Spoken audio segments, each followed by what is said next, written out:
toy designer, and when I was a child, maybe 11 years old, that time it was a four-sided carom board, and we were six best friends, and I wanted all of us to play together. So that triggered my thought, why not a carom board with six sides? So I designed first carom board in the world which has six sides when I was 11 years old. Designing the toy is a little difficult from designing a product, for me at least, because while designing toys we need to have two consumers in mind.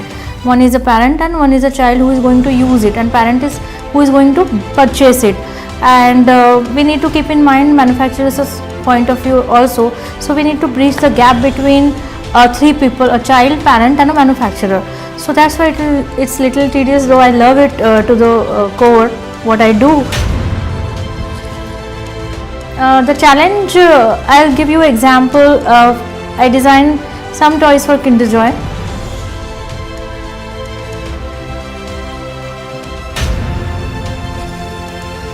So it's not only a playful toy, but there is a learning behind it.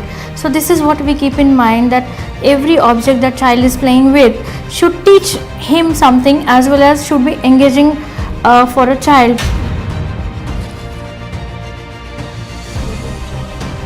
Concentration of children is very less.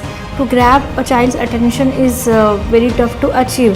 So that is our design challenge: how to design a toy which is very playful, which can teach child something, as well as grab his attention for a little longer time.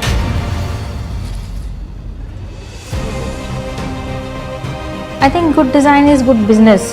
So for any any of your design to be successful, one needs to keep in mind two factors. That is, one is consumer.